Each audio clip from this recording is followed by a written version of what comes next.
What's going on, guys? Welcome back to another episode of Coffee and Van Chats on the Out of Collective Network. I'm sitting here with Maggie Coles-Lyster. See, boom, said it right. Um, but anyway, she just got off her recent win at Harlem, and I mean, she's crushing Tulsa. And she's still in one piece, so she came out on top at that race. It doesn't matter even how she finished. But anyways, Maggie, how are you doing? I'm good. And yeah, as you said, in one piece, which is awesome. Yeah, you were the running meme for last year's race, weren't you? Yeah. For rider Yeah, we safety in that definitely corner, had right? it at Tulsa. Yeah, it was the one where Yeah. like, oh my God, Maggie's gonna win, and then boom, out of the corner, Maggie's nowhere to be seen. I just vanished. Yeah, that was Yeah. when I was abducted by aliens. That was quite a time of my life. So Yeah. yeah, it's nice to get out of Tulsa unscathed this year. Yeah, no, that's good. And so I don't even know if we should dive into this, but I feel like we should because it seemed like a hot topic of the weekend, rider safety. Like hmm I think it just all came to a head with Tulsa. But like, how are your feels? And I guess you can give me a political answer if you need to, but more or less, like, how are your feels on rider safety? Because you went, was it Gila that you went down, Yeah. which is Yeah. also And I known to mean, be a crash fest as well. and like that was just a completely spontaneous, like someone hit a bump, couldn't like ended up on their top tube and Nowhere to go. crashed, and I just went down with them. So that didn't Yeah. have to do with barriers or didn't really have to do with anything like that. I mean, there's a couple things at play. These courses have been around for ever. Yeah. And I mean, it just so happens like we're in a cycle where we're seeing a lot of crashes right now. And yeah, maybe there are things that race organizers can do to improve the just natural safety of the course. But I do think a huge reason we're seeing this right now is like we had 2 years basically without racing and lots of people getting really strong on Zwift and coming into the peloton, but they had 2 years basically without racing Yeah. or local racing with like 10 people. So There's it's a lot really of new learning. people. There's a lot of new There's a people lot in of the new mix. people out there who are really Yeah. strong and can be there, but like haven't quite developed the skills and just the pack awareness. And so I do really think this is something like all these crashes we've seen over the past couple of years is something we'll see diminish probably over the next couple of years as people just Hopefully. race their bikes, hopefully. Yeah. But yeah, it is a very hot topic right now. Yeah, well, I mean, and I think I see it in the men's, and even in the men's side of things, and I kind of want to dive into this, the women's side, because it's like there's one dominant team, right, or two dominant Mhm. teams, and then they keep that race so fast that the other guys are just hanging on for dear life, and then there's a few of those guys that can actually be in the mix, but they try to get into the mix when they shouldn't get into the mix, and that's what causes the crashes. Like, do you think that's happening in the female rankings too? It's like, hey, maybe if I'm just on Maggie's wheel or if I'm just on Skylar Schneider's wheel, like I'll get third or I'll get fourth, and I'm strong enough to be here, but I don't have the handling skills to take that corner like Maggie, who's willing to just go full gas into that corner, but they still try to sit there. You get what I'm saying? Yeah, yeah. And I definitely think that is something we see. I mean, if you look at the last 5 laps of the women's race, like all the crits this year and even Yeah. last year, Legion is just dominant at the front. Yeah. And it's tough for us. Like we've matched trains at some races, but some races I'm stuck sitting on the train. And it is, they say the front of the race is the supposed to be the safest part, but trying to sit on that train is probably the most dangerous part. Like there's Yeah. like very little respect from other riders and it gets really boxy, and I mean it feels like a track race, which is fine for me, but it, yeah, that's definitely I think where you see a lot of crashes is right behind that dominant team when everyone's just fighting for that wheel. Yeah. So, I mean, and I guess coming from that, like I think Best Buddies has hit the hack on Legion. Are we gonna see a hmm DNA? Are we gonna see a DNA hack here soon, or like in Boise, or has it been talked well, about? that's the plan. We're figuring it out. It's been a process this year of figuring out how to beat them. I mean, they're a phenomenal team with two pairs of sisters. Yeah. Like it's really it's a challenge to figure out how to just outsmart that kind of dynamic. And I mean, we have such a good vibe on our team, and I think we're getting there. And I mean, we've had 2 wins so far this season over them. Yeah. And so we're slowly unlocking the key, and then hopefully it's unlocked now, and Boise and Salt Lake will be the female best buddies, you know? Oh yeah, no. Well, I think you guys would be. They can be the male DNA. That's They can what be we the need. male DNA. There we go. Yeah, Yeah. there you go. Yeah. So I guess that being said, you're coming off the win at Harlem, which was super sick, by the way. Um, what's next for you? Like, I mean, you got road. You said road nationals, and what's coming down the pipeline for Maggie? Yeah, we have road nationals, and so this week, and then I'll go to that last weekend at T-Town that I think everybody is going to. Yeah, So it sounds. that's what I'm hearing. Like we were wondering where everybody's at, and like seems like GB's showing up. Like 6 more Canadians are showing up, the Colombians, and I think everybody's just taking the JFK flight I to think some Cali. Kiwis. Yeah. Yeah, yeah. I think it's the JFK. Is there just not a crit that weekend? Is that what's happening? Yeah, there's no crit, and I mean, it's right before Cali and good points. And I think it's going to be like almost a World Cup fast kind of Oh, feel. you think it's gonna be that legit? At least on the women's side, it sounds like a lot of people are coming. Yeah. Yeah. Well, I know one woman that's coming who's pretty much the best in the world, which is Jen hmm Valente, and so hmm she'll be there. You'll be there. What other women are you thinking that are coming that I don't know about? I think Michaela Drummond and some of the Kiwis are coming over. Oh shit! Yeah, there's like 5 more Canadians coming down who are pretty strong. I'm sure there's going to be some Europeans on their way to Cali. Yeah, it would So, only make sense. I mean, if you flew in, because like you can get a direct flight into Newark, JFK, or Philadelphia probably, and hmm then boom, just pop over direct flight to Cali. Just yeah, stop in, see 1 points, and hop out. Because we saw, what was it, last night we were getting Mexican food. Hoogland's out and about with Lavrazen, and then and I'm spacing on. Oh, the Brits are here as well, and so yeah, it's like all of a sudden we went from just a few small countries with these C2s to boom, everybody's in town. So which yeah, is and cool. Like, it's yeah, super cool. And not to start drama, but I saw the recent signing, which was super late to Star Trek. Which, like, how the heck did that come about? Where was that conversation had? Yeah, because when I'm going through the list of registrants as a not athlete John, I'm team director John, and I just see Maggie. yeah. I'm like, oh, Canada. What is Grant on the? Oh, how did this happen? So how did that all come together? Well, I've known Pete for a while, and Pete's the man. we, oh yeah, and yeah, we just started chatting about trade teams, and it's super cool that there are these trade teams. Canada, which is really neat, is trying to diversify the like World Cups and like kind of giving us one opportunity each. And so like moving forward, I would like to get more than one World Cup. And um, also it's honestly quite expensive to be a part of the national team right now. So Yeah. having a little extra support to do some of these races and get some of these points is going to be really helpful to How's my it bank account. it's expensive how now, like, because there's a few national team members and people that are chasing their own dreams. So like, you know, we outside looking in, Maggie, it's so easy to look at your Instagram and be like, fuck, she has a cool life. Like, so like let's hear about the struggles of Maggie right now. So what are you even talking about? Like there's this financial struggle. Are you saying like, with Canada, is it hard to get to events, or like how's it all work out? Well, like new this year, we do have project fees. Okay. So that, so like for World Cups and everything, we have that back. So that just makes everything a little more expensive. So you just like Um, you pay like a start, or like you pay like a stipend or whatever to a mechanic or something like that, or like how's that work?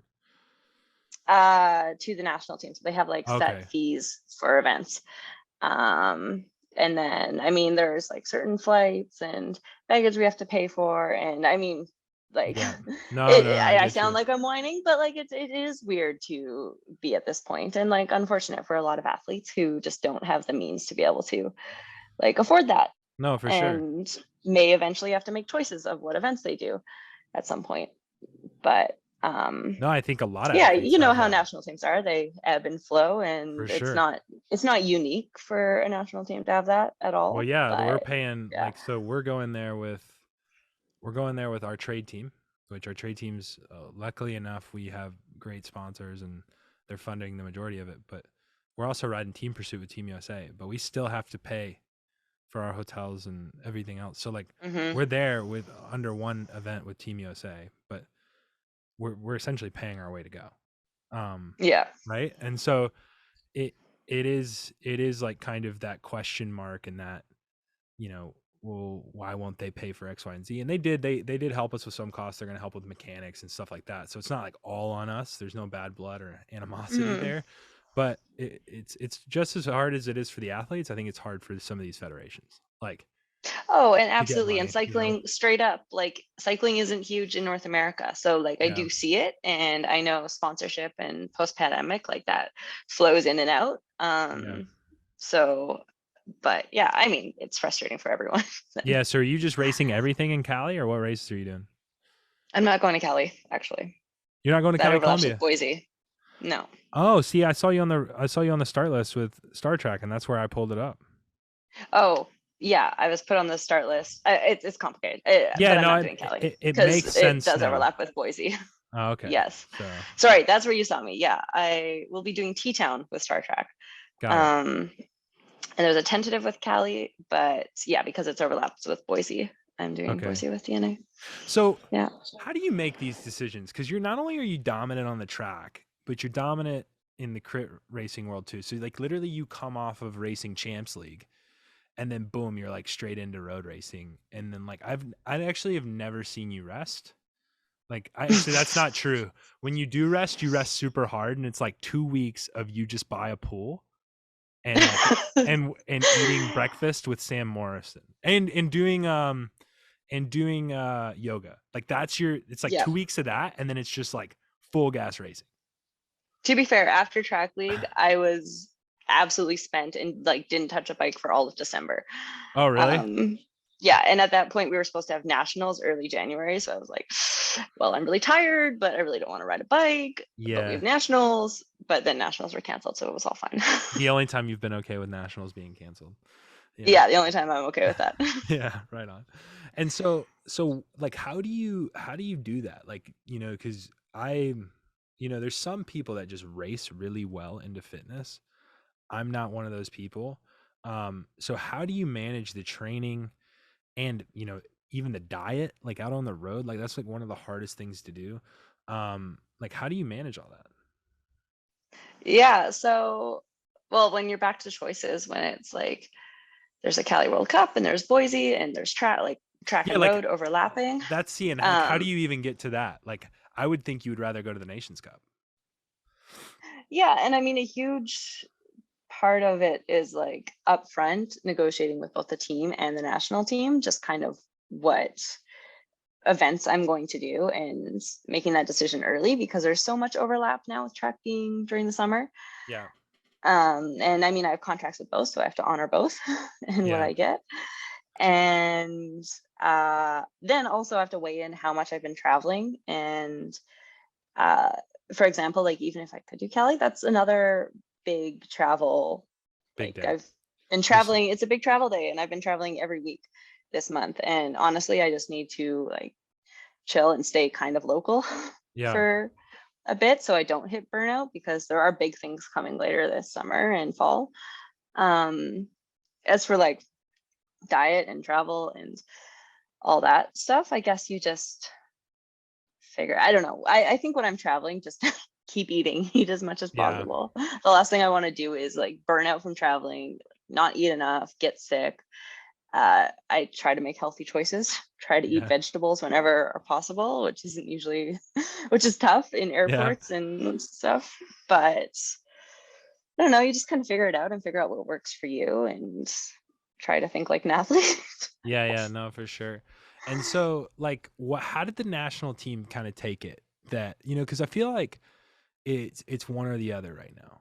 Like with how national teams are responding to these new trade team rules, because a lot of riders, you know, I pitched this idea of a trade team back in October to certain riders, and they were like, Hmm. nah, like, we can't ride omniums anyway. We can't do this anyway. Like, if our national team starts, like, there's really no point in us doing it. And it's like, oh, okay, cool, cool. And then even it was a surprise to me too. Like when they released that rule, pretty much saying, yeah, like we'll do qualifications if we have to. Like Hmm. you can start, you just don't score points for your nation. It's like, whoa, it's a different ball game. And so how is because now that you know that essentially gives you three opportunities in theory versus the Hmm. other girls who possibly only get one. And so how is the national team responding to that, you doing that? Like, are they thinking, oh, Maggie's going road, or they're rogue, or are they like, oh no, go all for it? Or There is it a honestly mixture? hasn't been much discussion about it Oh, really? yet. So, I mean, they haven't been not supportive about it. Yeah. When I told them like I was signing in Racing Cali, they were like, okay, thanks for the heads up, essentially. Um, but yeah, it is an interesting thing. I mean, the national team in track sometimes feels like a bit of a hustle Very in much so. each Yeah. person, just like, yeah, you try to get yourself experience, you try to do this, do that. And so, and I also think because of the project fees and the cost of the national team, there is an understanding that this is a bit of a more like financial decision as well as an experience decision of Yeah.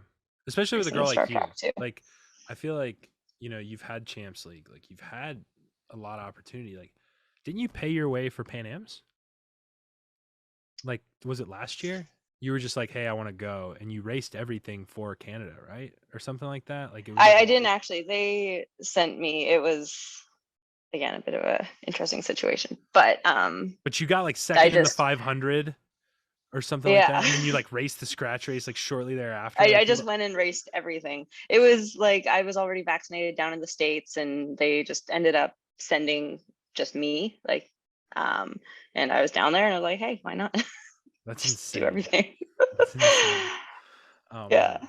And so I guess that going forward, like what's the goal for Maggie? Like because, me as a track guy, like I'm thinking like track worlds, I'm thinking this, like I would never skip a Nations Cup for a crit.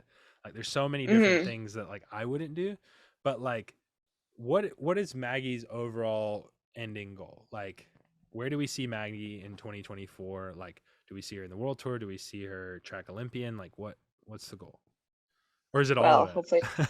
hopefully track Olympian, maybe all of it. I mean, you look at so many riders, especially in the female peloton. Like you look at the classics, you look at Ride London, like all those riders who, or most of them in like the top 10 are track riders Yeah. and doing the World Cups and the World Championships, which I think is super cool.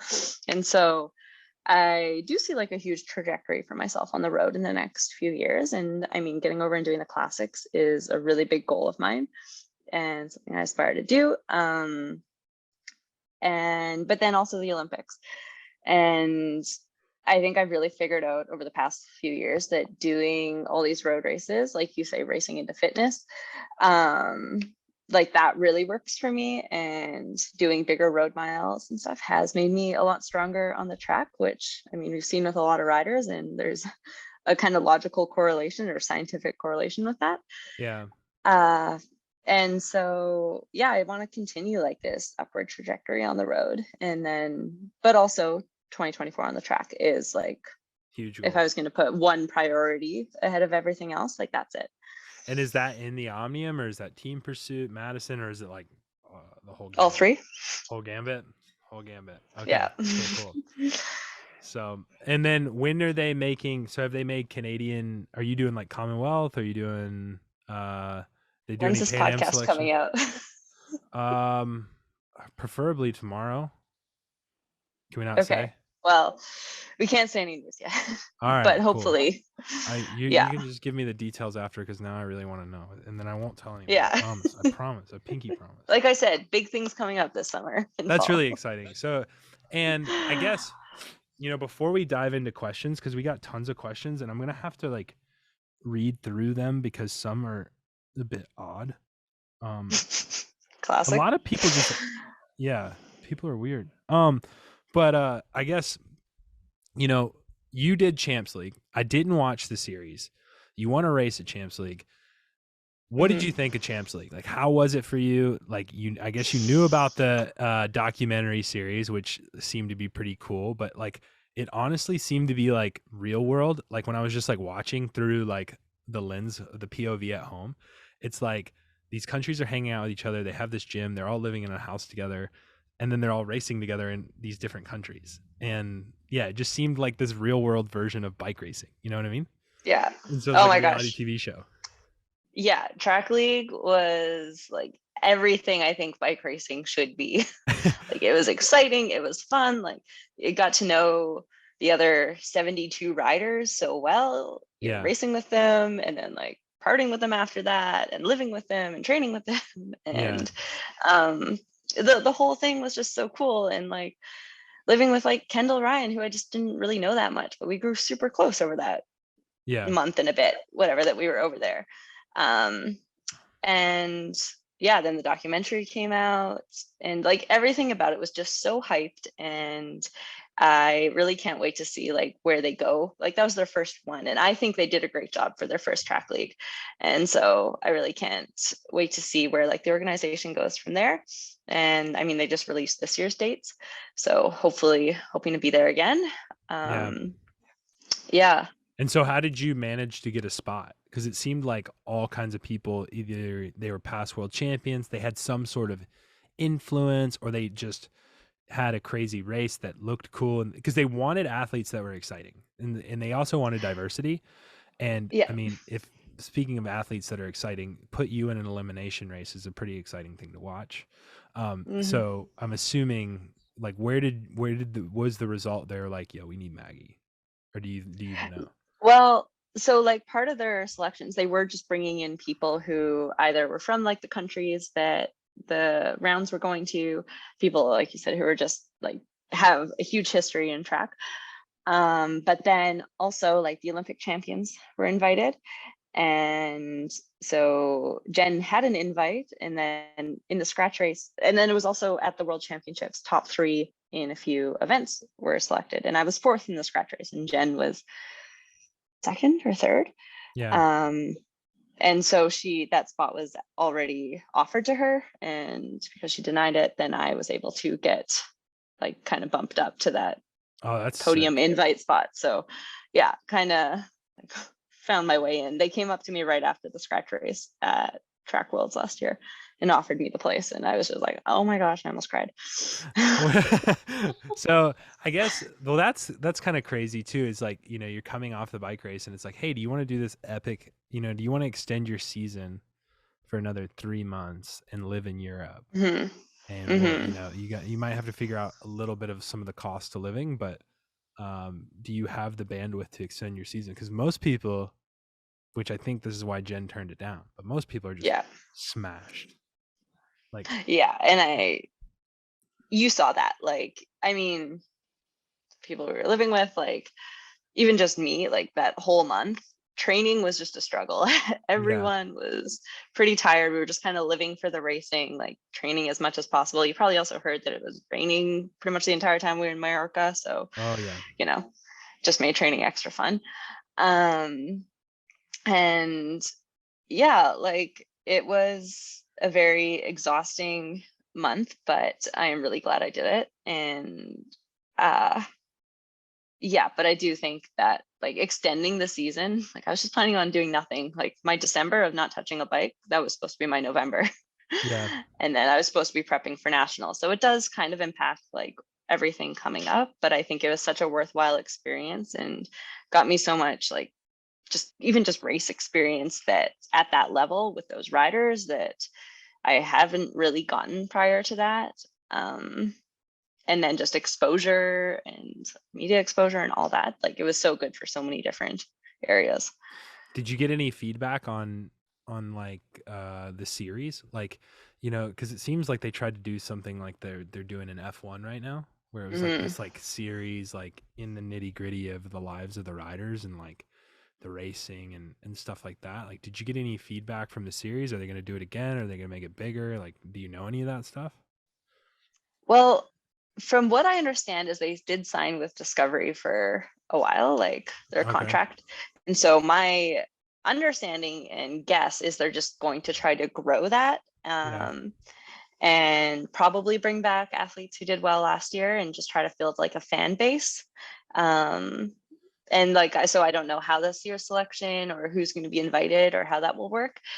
But from like the feeling I got from talking to them last year and seeing this year's documentary that came out, yeah, I think they're trying to make it the F1 of track cycling, and like did a really good job with that already.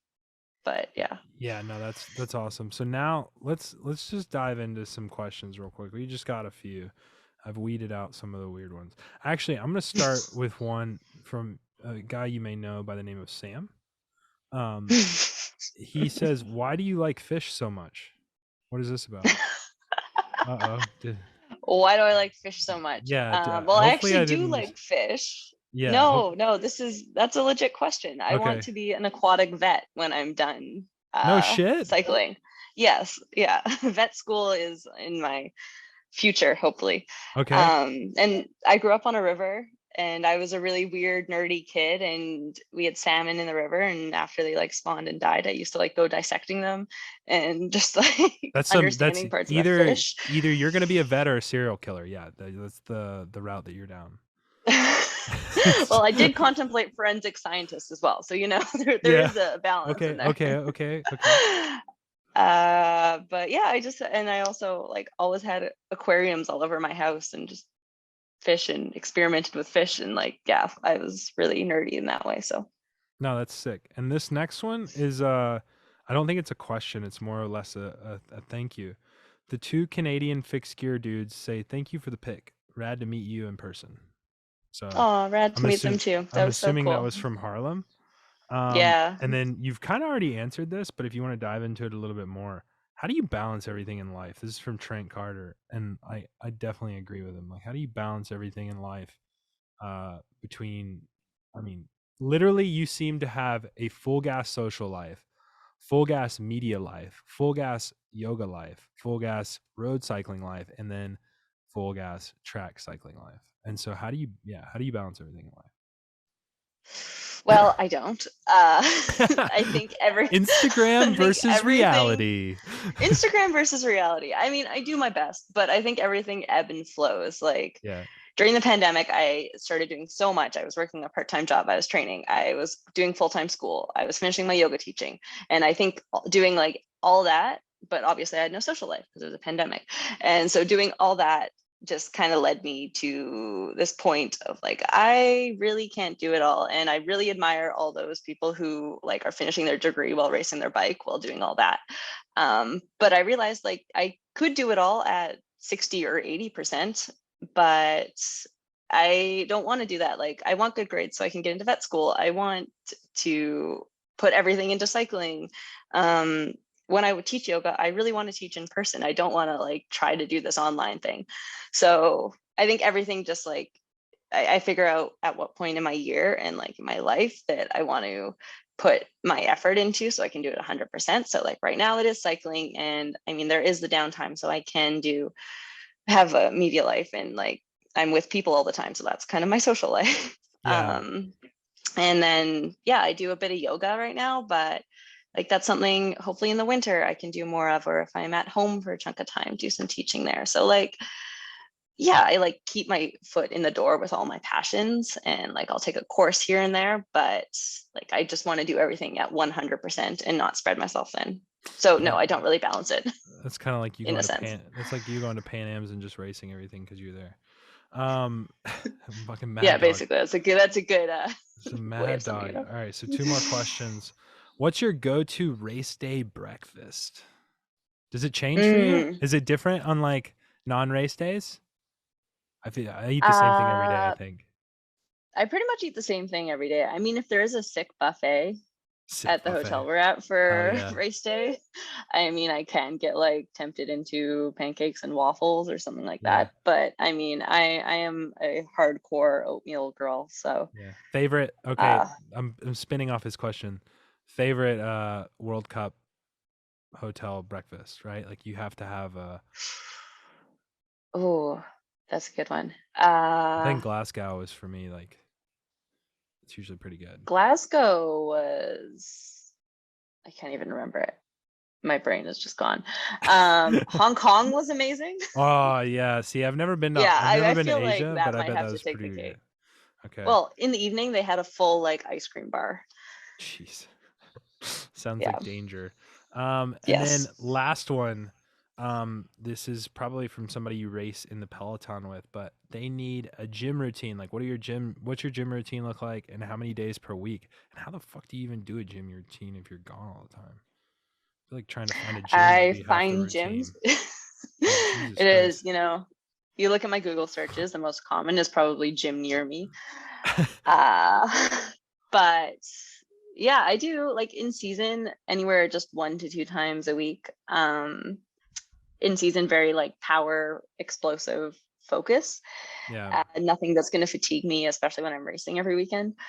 Um, but I've always felt gym has helped me a lot. And in like out or in the off season, I'll do it 3 times a week. And I like what I do. It's like pretty simple what I do with my coach. Like we stick with the major like squats and deadlifts, and like it's not rocket science, but Don't it's all overcomplicate. designed. Yeah. Don't overcomplicate it, but it is all designed by my coach and like very like well thought out about where am at my season or what I have coming up and stuff. So it's like not a straightforward do this Yeah. at Yeah. this point. Yeah. Word. All right. Well, last question. We ask everybody on the podcast this one special, lovely question. If you could have a cup of coffee with one individual, dead or alive, who would that individual be? How would you take your coffee? And it does not have to be a cyclist. Like, it can be It does not anyone. have to be a cyclist. No. And the reason why Well, I I do think, this, like just straight yeah, off the cuff, is because I feel like if a higher power was to give you this opportunity, it would be like a split second thing. Like, you have to make a decision. yeah. Um, well, true to my Canadian roots, and also because I think he's an amazing actor, Ryan Reynolds. I would love to Okay. have coffee with Ryan Reynolds, and maybe one day he'll listen to this, or I'll see him in Vancouver, and that can actually be a possibility. I hope And it's the first part, because then it's a win-win for both of us, because if he listens to my podcast, that's fucking cool. But I don't see why he true, would listen to my pod. Like, you have a better chance of seeing also him in true. Toronto. And then I just take like a flat white, Flat white. classy, simple. Yeah. Seems kind of.